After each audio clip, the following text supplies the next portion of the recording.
وَلَقَدْ يَسَّرْنَا الْقُرْآنَ لِلذِّكْرِ فَهَلْ مِن مُّدَّكِرٍ وَكَأَيٍّ مِّن قَرْيَةٍ هِيَ أَشَدُّ قُوَّةً مِّن قَرْيَتِكَ الَّتِي أَخْرَجَتْكَ أَهْلَكْنَاهُمْ فَلَا نَاصِرَ لَهُمْ۔ اللہ، کتنی ہی بستیاں ہیں، ہِیَ أَشَدُّ قُوَّةً، جو زیادہ قوت والی تھیں، من قریتک، تمہاری اس بستی سے، التی اخرجتک، اس بستی سے جنہوں نے تمہیں نکالا ہے، یعنی جس بستی والوں نے تمہیں نکال دیا۔ یہ چونکہ ہجرت کے بعد کی صورت ہے، تو کون سی بستی جنہوں نے نکالا؟ مکے والے، جنہوں نے نکال دیا نبی کریم صلی اللہ علیہ وسلم۔ اللہ، نبی کریم صلی اللہ علیہ وآلہ وسلم نے جب آپ جا رہے تھے تو آپ نے کہا، آپ نے مکہ کی طرف اشارہ کر کے فرمایا، اللہ اکبر، کہ ان لخیر الارض، تو جو ہے زمین کی بہترین جگہ ہے، ساری زمینوں میں سے بہترین، وَأَحَبَّ الْأَرْضِ، اور سب سے پیاری جگہ تو ہے۔ اور ساتھ فرمایا کہ اگر مجھے نکالا نہ گیا ہوتا نا تو میں یہاں سے کبھی نہ نکلتا۔ تو نبی کریم صلی اللہ علیہ وسلم کو وہاں سے نکالا گیا۔ اللہ، اور آپ فرماتے ہیں کہ مجھے اگر نکالا نہ گیا ہوتا تو میں کبھی یہاں سے نہ نکلتا۔ تو یہ بستی والے جو ہیں، یہ اپنی جو طاقت سمجھ رہے ہیں، بستی سے مراد بستی والے ہی ہیں۔ وَكَأَيٍّ مِّن قَرْيَةٍ، کتنی ہی بستیاں ہیں، یعنی بستی والے، کتنے ہی بستی والے۔ قرآن میں جب بھی بستی کا ذکر کیا گیا اس سے مراد بستی والے ہی ہوتے ہیں۔ جیسے حضرت یعقوب علیہ السلام کے پاس آ کے جب ان کے بیٹوں نے کہا نا کہ جب وہ بنیامین بھی رکھ لیا گیا وہاں، تو انہوں نے آ کے کہا تھا وَاسْأَلِ الْقَرْيَةَ الَّتِي كُنَّا فِيهَا، اس بستی سے پوچھ لو جس میں بستی میں ہم تھے۔ تو بستی سے پوچھنے کا مطلب بستی والوں سے پوچھنا۔ تو یہاں بھی وَكَأَيٍّ مِّن قَرْيَةٍ سے مراد کتنے ہی بستی ہیں، کتنی ہی بستیاں ہیں، مراد کیا ہے؟ کتنے ہی بستی والے ہیں۔ هِيَ أَشَدُّ قُوَّةٍ مِّن قَرْيَتِكَ، جس بستی نے اے حبیب صلی اللہ علیہ وسلم آپ کو نکالا ہے وہ اس بستی سے کہیں زیادہ قوت والے تھے۔ اہلکناہم، ہم نے ان کو ہلاک کر دیا۔ اللہ اکبر، فلا ناصر لہم، ان کا کوئی مددگار نہیں تھا۔ تو یہ گویا نبی کریم صلی اللہ علیہ وآلہ وسلم کو تسلی بھی ہے اور کفار مکہ کو یہ دھمکی بھی ہے۔ اچھا، یہاں پہ ایک اور وہ جو میں عرض کر رہا تھا نا کہ وَكَأَيٍّ مِّن قَرْيَةٍ، کہ کتنی ہی بستیاں ہیں، اس سے مراد بستی والے ہیں۔ اس کا قرینہ اس میں ہی موجود ہے، اس آیت میں ہی، اخرجتک اہلکناہم، اگر بستی ہوتی تو ہوتا اہلکناہا، ہم نے اس بستی کو ہلاک کر دیا، لیکن فرماتا ہے، اللہ فرماتا ہے اہلکناہم، ہم نے ان بستی والوں کو ہلاک کر دیا۔ اس کا مطلب ہے جہاں کہیں بھی بستی کا ذکر ہے اصل میں مراد بستی والے ہیں۔ تو بستی والوں کو ہلاک کر دیا، اہلکناہم فلا ناصر لہم، ان کا کوئی مددگار نہ ہوا۔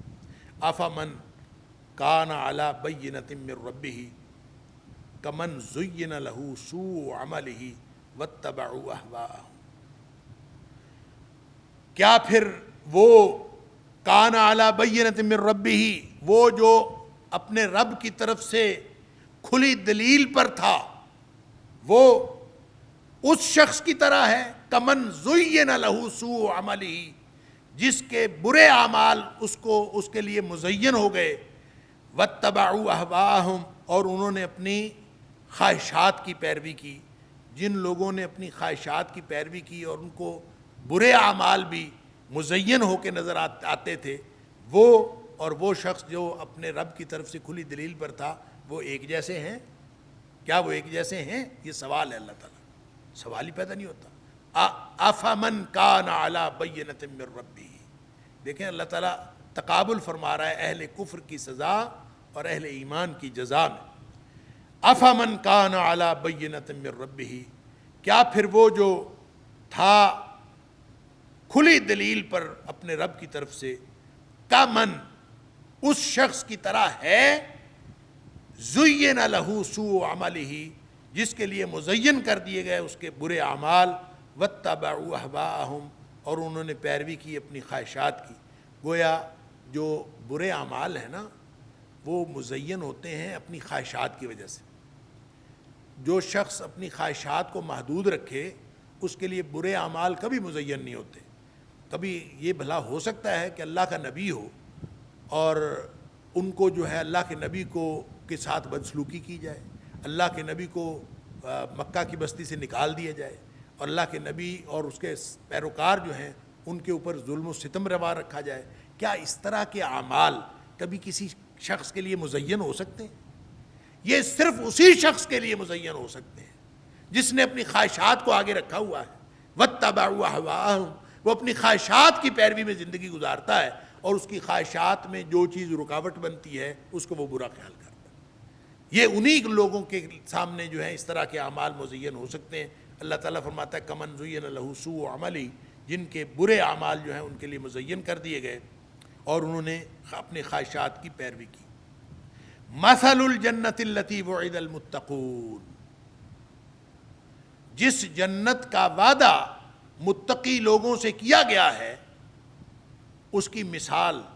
مثل الجنہ, مثل کا مطلب میں نے پہلے بھی عرض کیا, مثل کا مطلب مثال بھی ہے, مثل کا مطلب حال بھی ہے.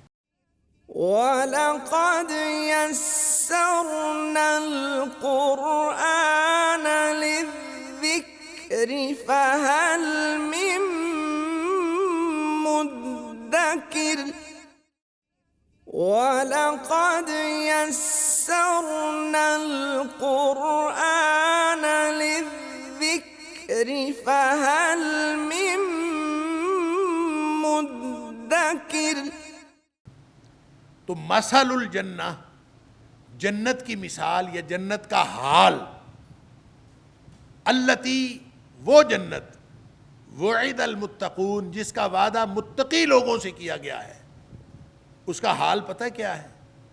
فیہا انہار من ماء غیر آسن. اللہ اکبر. اس کے اندر نہریں ہیں پانی کی, پانی کی نہریں ہیں, خوش ذائقہ پانی ہے, غیر آسن, جو خراب نہیں ہوگا, یعنی نہ اس کا ذائقہ خراب ہوتا ہے, نہ اس کی خوشبو خراب ہوتی ہے, اور نہ اس کا رنگ خراب ہوتا ہے, نہ خراب ہونے والا پانی اس کی نہریں. وَأَنْهَارٌ مِّن لَبَن, اور دودھ کی بھی نہریں ہیں. لم يتغیر طعمہ, جس کا ذائقہ کبھی بدلتا نہیں. اللہ اکبر. آپ دودھ رکھیں نا صبح سے شام تک پڑا رہے تو اس کا ذائقہ بدل جاتا ہے, کھٹا ہو جاتا ہے, خراب ہو جاتا ہے, دودھ خراب ہو. وہ نہریں ایسی ہیں تو دودھ کی لیکن خراب نہیں ہوتی. لم یتغیر طعمہ, اس کا ذائقہ بھی نہیں بدلتا. وَأَنْهَارٌ مِّن خَمْرٍ, اور کچھ نہریں ہیں جو شراب کی نہریں ہیں. لذۃ للشاربین, جو بڑی لذیذ ہیں پینے والوں کے لیے. وَأَنْهَارٌ مِّنْ عَسَلٍ مُّصَفًّى, اور کچھ نہریں ہیں جو انتہائی شفاف شہد کی نہریں ہیں, انتہائی شفاف شہد. اللہ. دیکھیں یہ چاروں جو نہریں ہیں یہ پینے کی چیزیں ہیں, اور پینے کی چیزیں وہ ہیں جن کو انسان جانتا ہے. یعنی یہ سارے نام ہم جانتے ہیں, پانی کو ہم جانتے ہیں, شراب کو ہم جانتے ہیں, دودھ کو ہم جانتے ہیں, شہد کو ہم جانتے ہیں. اس کا مطلب یہ ہے کہ جو جنت میں جو کچھ دیا جائے گا نا وہ ناموں کے اعتبار سے وہ دنیاوی ناموں کے ساتھ دیا جائے گا, لیکن وہ اپنی حقیقت کے اعتبار سے وہ دنیا والی چیز سے بالکل مختلف ہوگا. وَأُتُوا بِهِ مُتَشَابِهًا, یعنی ملتی جلتی چیز دی جائے گی لیکن وہ ظاہری شکل ایسی ہوگی یا اس کا نام ایسا ہوگا, لیکن اصل میں وہ کیا ہوگی, اس جیسی تو کوئی چیز ہے ہی نہیں. فیہا ما تشتہیہ الانفس. اور پھر نبی کریم صلی اللہ علیہ وسلم فرمایا, اللہ فرماتا ہے کہ وہ تو ایسی چیزیں ہیں, جنت کی نعمتیں تو ایسی ہیں جس کا کبھی کسی شخص کے دل پر خیال بھی نہیں گزرا, کسی نے کبھی, کسی کان نے کبھی سنی نہیں, کسی آنکھ نے کبھی دیکھی نہیں. اللہ اکبر. اور کسی شخص کے دل پر کبھی خیال تک نہیں گزرا. ایسی نعمتیں ہیں, سبحان اللہ. تو جب وہ ایسی نعمتیں ہیں تو شہد تو ہم نے دیکھا ہوا ہے, دودھ بھی ہم نے دیکھا ہوا ہے, دودھ کا بھی خیال ہمیں ہوتا ہے. اس کا مطلب ہے وہ نام کے اعتبار سے یہ ہوں گی, اصل کے اعتبار سے وہ بالکل اور ہوں گی. وَلَهُمْ فِيهَا مِنْ كُلِّ الثَّمَرَاتِ, یہ پینے کی چیزوں کا ذکر کر کے 4 نہروں کا, 4 قسم کی نہروں کا. یہ 4 نہریں نہیں ہیں, 4 قسم کی نہریں ہیں. انہارن انہارن انہارن, یعنی ایک قسم ہے نہروں کی وہ دودھ کی ہیں. کتنی ہیں یہ اللہ کو معلوم.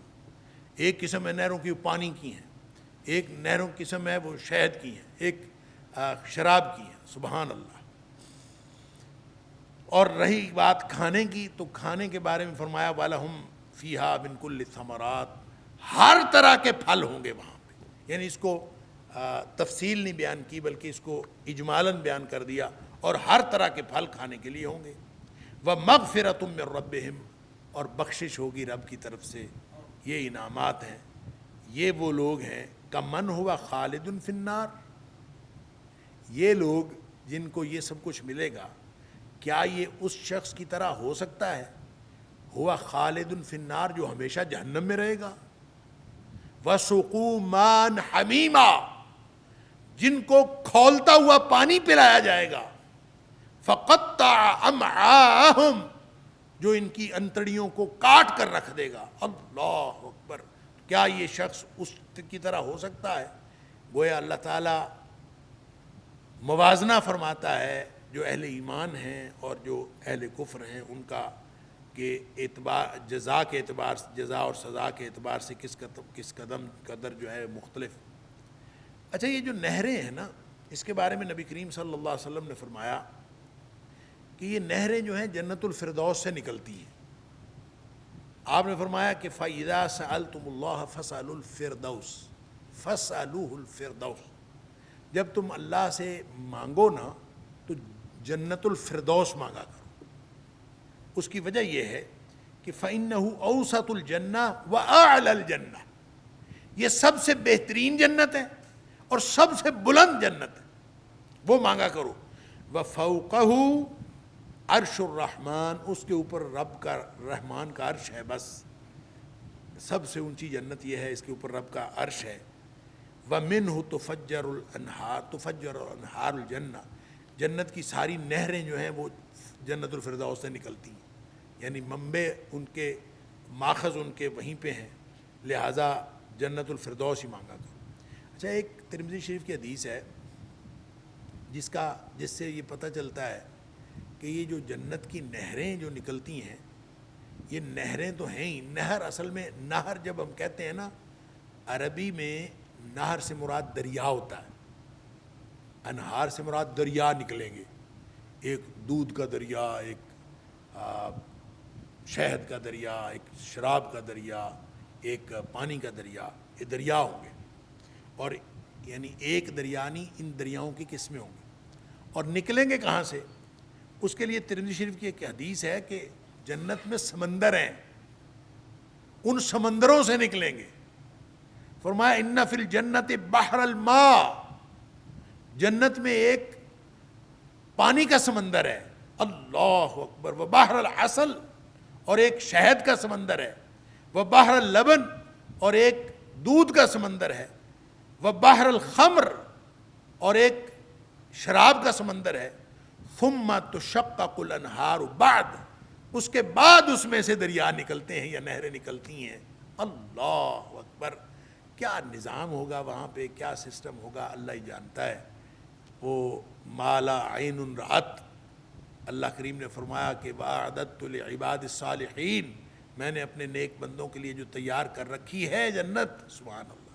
مالا عین رأت, جس کو کبھی کسی آنکھ نے دیکھا نہیں, ولا اذن سمعت, اور کسی کان نے کبھی سنا نہیں. اللہ. ولا خطر علی قلب بشر, کسی بشر کے دل پر کبھی خیال بھی نہیں گزرا اس کا. اللہ اکبر. اللہ تعالیٰ ہم سب کو جنت عطا فرمائے. تو اس طرح کی جنت اللہ تعالیٰ نے بنائی ہے. کمن ہوا خالد, جو اس جنت میں جائے گا اس کو پھل بھی ہر طرح کے ملیں گے, اور مغفرۃ من ربہم, اور رب کی طرف سے مغفرت بھی ملے گی.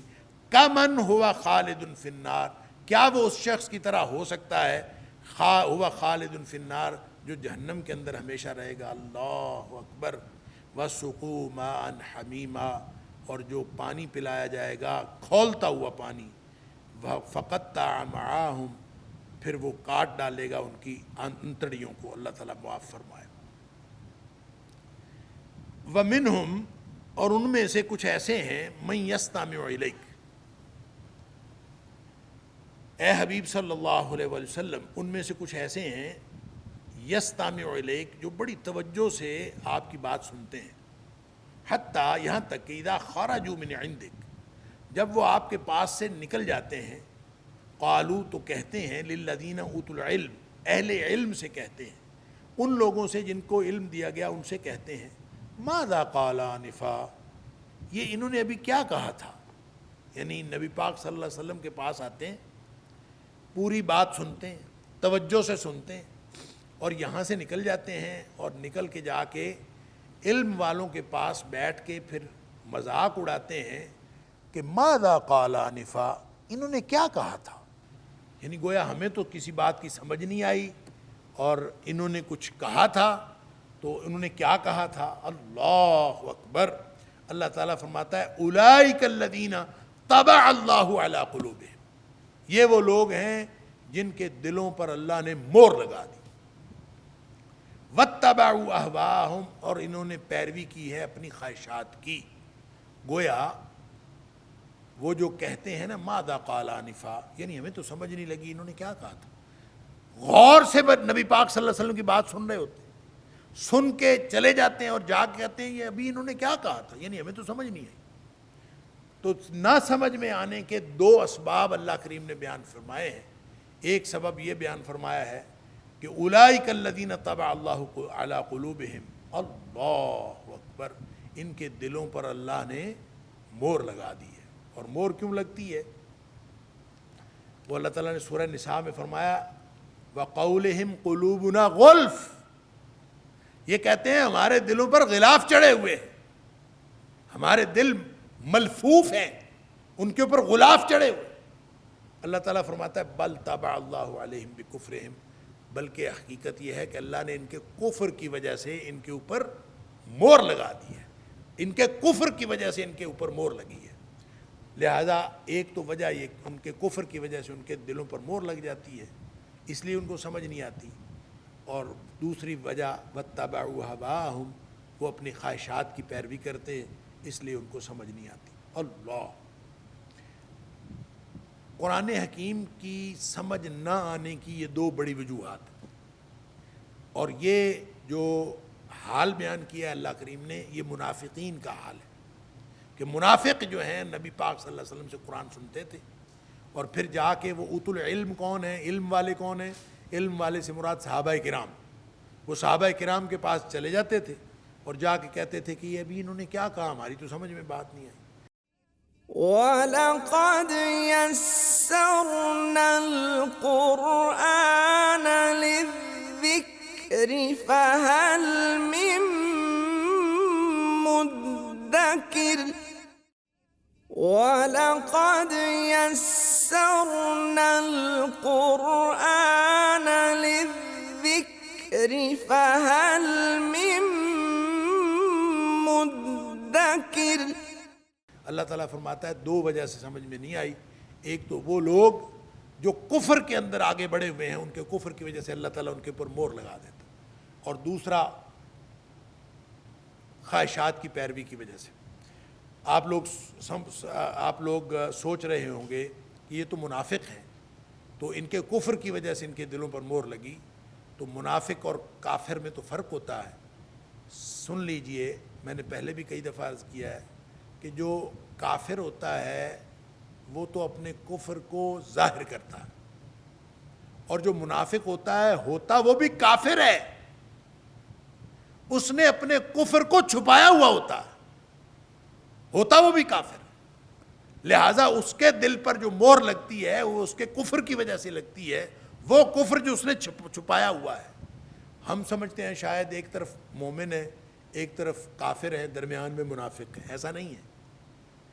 منافق بھی کافر ہوتا ہے، اس کا دین ایمان کے ساتھ کوئی تعلق نہیں ہوتا. اسی لیے قرآن نے کہا ان المنافقین فی الدرک الاسفل من النار، جو منافق ہیں یہ آگ کے سب سے نچلے درجے میں ہوں گے، اللہ تعالیٰ معاف فرمائے. تو ان کے کفر کی وجہ سے ان کے دلوں پر مہر لگی ہوئی ہے، اور ان چونکہ خواہشات کی پیروی کرتے ہیں. یہ دو اسباب ہیں ان کی سمجھ میں نہ آنے کی. والذین اہتدوا زادہم ہدا، جو ہدایت قبول کرتے ہیں یا ہدایت حاصل کرتے ہیں. اہتدوا یہ باب افتعال ہے. باب افتعال سے جو بھی کلمہ آئے اس کا مطلب یہ ہوتا ہے کہ وہ کوشش کر کے وہ کام کرتے ہیں. تو اہتدوا جو لوگ ہدایت حاصل کرتے ہیں، کوشش کر کے ہدایت حاصل کرتے ہیں. زادہم ہدا، اللہ ان کی ہدایت میں اضافہ فرما دیتا ہے. یعنی جو ہدایت کے رستے پر چلنے کی کوشش کرتا ہے اللہ تعالیٰ اس کی ہدایت میں اضافہ فرما دیتا ہے. یہ وہی بات ہے والذین جاہدوا فینا لنہدینہم سبلنا، جو لوگ ہمارے رستے میں کوشش کرتے ہیں ہم ان کو اپنا راستہ دکھا دیتے ہیں. والذین اہتدوا، اور وہ لوگ جو ہدایت کے رستے پر چلنے کی کوشش کرتے ہیں، زادہم ہدا، اللہ ان کی ہدایت میں اضافہ کر دیتا ہے. وآتاہم تقواہم، اور اللہ ان کو عطا کر دیتا ہے ان کا تقوی. یعنی تقوی کیا ہوتا ہے؟ برائی سے بچ کے چلنا اور نیکی حاصل کرتے ہوئے چلنا. تو اللہ تعالیٰ ان کو تقوی عطا فرما دیتا ہے، گویا ان کو توفیق مل جاتی ہے نیکی کے رستے پر چلنے کی اور برائی سے بچنے کی، ان لوگوں کو جو ہدایت کے رستے پر چلنے کی کوشش کرتے ہیں. فَهَلْ يَنظُرُونَ إِلَّا السَّاعَةَ أَن تَأْتِيَهُمْ بَغْتَةً، پس یہ کس بات کا انتظار کر رہے ہیں سوائے قیامت کے کہ وہ ان کے اوپر اچانک آ جائے. اللہ اکبر، یعنی اس بات کے علاوہ کسی چیز کا انتظار نہیں کر رہے کہ قیامت آ جائے ان کے اوپر اچانک. قیامت نے تو اچانک ہی آنا ہے. فَهَلْ يَنظُرُونَ، پس کس بات کا انتظار کر رہے ہیں؟ إِلَّا السَّاعَةَ أَن تَأْتِيَهُمْ بَغْتَةً، سوائے قیامت کے کہ وہ ان کے اوپر اچانک آ جائے. اللہ اکبر، یعنی جو لوگ عمل میں کوتاہی برتتے ہیں، جو لوگ خواہشات کی پیروی میں زندگی گزار رہے ہیں، جو لوگ ایمان کی طرف سبقت نہیں کر رہے، جو لوگ ہدایت کے رستے پر نہیں چل رہے، جو لوگ اللہ کی لائی ہوئی اس شریعت کو، اللہ کی نازل کردہ شریعت کو نہیں مان رہے، گویا وہ لوگ انتظار کر رہے ہیں قیامت کا. اور قیامت جب آ گئی فقد جاء اشراطها، اللہ اکبر، پس اس کی نشانیاں تو آ چکی ہیں. فقد جاء اشراطها، اس کی نشانیاں تو آ چکی ہیں. فَأَنَّىٰ لَهُمْ إِذَا جَاءَتْهُمْ ذِكْرَاهُمْ، پس جب وہ آ جائے گی نا قیامت، اس وقت نصیحت پکڑنے کا کیا فائدہ ہوگا. اللہ اکبر، جب قیامت آ ہی گئی تو اس وقت ان کو نصیحت پکڑنے کا کوئی فائدہ نہیں ہوگا. سوال ہے فَأَنَّىٰ لَهُمْ، پس کیا ہے ان کے لیے. اِذَا جَاءَتْهُمْ ذِكْرَاهُمْ، جب وہ آ گئی تو نصیحت پکڑنے کا ان کو کیا فائدہ ہوگا. گویا قیامت کی نشانیاں اس لیے ہیں کہ لوگ نصیحت پکڑ لیں. نشانیاں اس لیے آئی ہیں اور نشانیاں اس لیے آتی ہیں، جو جتنی بھی نشانیاں اللہ کریم نے قرآن کی قیامت کی بتائی ہیں قرآن میں، یا نبی کریم صلی اللہ علیہ وسلم نے بتائی ہیں، وہ ساری نشانیاں اصل میں اس لیے ہیں کہ لوگ قیامت آنے سے پہلے لوگ ہدایت پکڑ لیں اور نصیحت پکڑ لیں. وگرنہ جب قیامت آ جائے گی تو قیامت آنے کے بعد وہ تو آئے گی اچانک، تو جب وہ اچانک آ گئی تو اس کے بعد نصیحت پکڑنے کا کیا فائدہ ہوگا جب وہ آئی گئی. اللہ، یہ ہے وہ بات جو آیت نمبر 18 ہے سورہ محمد کی، جس میں اللہ کریم نے قیامت کی نشانیوں کی حکمت بتائی کہ قیامت کی نشانیاں کیوں آتی ہیں. نبی اکرم صلی اللہ علیہ وسلم نے بہت سی نشانیاں قیامت کی بتائیں. قرب قیامت یہ ہوگا، قرب قیامت یہ ہوگا. نبی پاک صلی اللہ علیہ وسلم نے فرمایا انا والساعۃ کہاتین، میں اور قیامت یوں باہم ملے ہوئے. یعنی جس طرح ان دو انگلیوں کا آپس میں کوئی فرق نہیں ہے، اسی طرح نبی کریم صلی اللہ علیہ وسلم کی تشریف آوری اور قیامت کے درمیان میں کچھ نہیں۔ اس کا ایک معنی تو یہ ہے کہ نبی پاک صلی اللہ علیہ وسلم کی جو رسالت ہے قیامت تک چلے گی، قیامت کی دیواروں تک چلے گی، درمیان میں کوئی اور کچھ نہیں۔ دوسری بات یہ ہے کہ نبی پاک صلی اللہ علیہ وسلم کی تشریف آوری قیامت کی نشانیوں میں سے ہے، اور خود نبی پاک صلی اللہ علیہ وآلہ وسلم نے اور بھی احادیث کے اندر یہ فرمایا کہ میرا آنا جو ہے قیامت کی نشانی اللہ، اور اس طرح سے بہت ساری نشانیاں بیان کیں۔ اس کو پھر امام قرطبی نے بھی ترتیب دیا ہے، اور دیگر جو اسلاف ہیں انہوں نے اس کو ترتیب دیا ہے، اور بڑی نشانیاں، چھوٹی نشانیاں اور درمیانی نشانیاں، اس طرح سے ان کو الگ الگ کر دیا ہے۔ اور آج کل ایک بڑی معروف کتاب ہے جب قیامت ریزہ ریزہ ہو جائے گی، یہ ڈاکٹر عبد الرحمن العریفی کی کتاب ہے، یا وہ اس کتاب میں بھی نشانیوں کو اسی ترتیب سے دیا گیا ہے کہ کوئی نشانیاں جو جلدی، جو بڑی نشانیاں ہیں، جو چھوٹی نشانیاں ہیں، اور جو درمیانی نشانیاں اللہ۔ اور بڑی نشانیاں جب آ جائیں گی تو پھر اس کے بعد تو یکے بعد دیگرے نشانیاں آتی جائیں گی، اور اس کے بعد قیامت قائم ہو جائے گی۔ قیامت کا تو پتہ نہیں کب آنی۔ قرآن نے بار بار کہا کہ قیامت کا تو اللہ کو علم ہے، کہ اس کے وقت کا، اس کے آنے کا اللہ کے علاوہ کسی کو علم نہیں۔ فقط جا اشراطها، اللہ فرما رہا ہے قیامت کی نشانیاں تو آ گئی ہیں نا۔ وہ جو حدیث جبریل ہے اس میں بھی جبریل علیہ السلام نے جب انسانی شکل میں آئے تھے تو انہوں نے نبی کریم صلی اللہ علیہ وسلم سے پوچھا تھا فاخبرنی عن الساعہ، کہ قیامت کے بارے میں بتائیے۔ تو نبی پاک صلی اللہ علیہ وسلم نے فرمایا تھا مل مسئول عنہا بعلم من السائل، کہ جتنا پوچھنے والے کو پتہ ہے اتنا ہی اس کو پتہ ہے جو اس سے پوچھا جا رہا، یعنی نہ جبریل کو پتہ نہ نبی کریم صلی اللہ علیہ وسلم۔ اللہ۔ پھر اس نے اگلا سوال کیا کہ اخبرنی عن اشراطہا، کہ اس کی پھر نشانیاں بتا دیجئے۔ پھر نبی کریم صلی اللہ علیہ وسلم نے کچھ نشانیاں بتائیں۔ تو قیامت کی جو نشانیاں ہیں بہت ساری وقوع پذیر ہو چکی، جیسے نبی کریم صلی اللہ علیہ وسلم کی تشریف آوری بھی نشانی ہے، اور بھی بہت ساری نشانیاں۔ اور جو نبی کریم صلی اللہ علیہ وسلم نے نشانیاں بیان فرمائی ہیں وہ ساری نشانیاں ضروری نہیں ہیں کہ وہ کسی ایک وقت پر ان کا انطباق ہوتا ہو اور کسی دوسرے وقت پر انطباق نہ ہوتا ہو سکتا ہے نبی کریم صلی اللہ علیہ وسلم نے تمثیلی انداز میں بیان فرمائی، ہو سکتا ہے حقیقی انداز میں بیان فرمائی ان کا۔ اس لیے جو نشانیاں نبی کریم صلی اللہ علیہ وسلم بیان فرمائیں ان کے وقت کا اور اس کی نوعیت کا حتمی تعین ہم کر نہیں سکتے، بس نصیحت حاصل کرنے کے لیے ہیں وہ نشانیاں، کوئی حتمی تعین کرنے کے لیے نہیں، وہ نصیحت حاصل کرنے کے لیے۔ قرآن نے بتا دیا ہے کہ نصیحت حاصل کرنے کے لیے ہیں فَهَلْ يَنظُرُونَ إِلَّا السَّاعَةَ أَن تَأْتِيَهُم بَغْتَةً، کہ قیامت آ جائے گی تو وہ تو اچانک آئے گی۔ اللہ اکبر۔ اور فقط جاء اشراطها، اس کی نشانیاں آ گئی ہیں۔ فَأَنَّىٰ لَهُمْ إِذَا جَاءَتْهُمْ ذِكْرَاهُمْ، اور ان کے لیے کیا ہے اذا جاءتہم، جب وہ آ گئی، ذکراہم، نصیحت میں سے، ان کی نصیحت میں سے، گویا اس وقت نصیحت پکڑنے کا کیا فائدہ ہوگا۔ یومئذ یتذکر الانسان وانیٰ لہ الذکریٰ، جیسے اللہ کریم نے سورہ فجر میں فرمایا اس دن انسان نصیحت پکڑے گا، یومئذ یتذکر الانسان، انسان اس دن نصیحت پکڑے گا، وانیٰ لہ الذکریٰ، اس دن نصیحت پڑھنے کا کیا فائدہ ہے۔ نصیحت پکڑنے کا فائدہ ہے تو قیامت آنے سے پہلے ہے۔ قیامت آ گئی تو توبہ کا دروازہ بند ہو جائے گا، اور اس کے بعد نصیحت پکڑنے کا کوئی فائدہ نہیں۔ اللہ تعالیٰ مجھے اور آپ کو قرآن سمجھنے اور عمل کرنے کی توفیق عطا فرمائے۔ وآخر دعوانا الحمدللہ رب العالمین۔ إن هذا القرآن يهدي للتي هي أقوم ويبشر المؤمنين الذين يعملون الصالحات أن لهم أجرا كبيرا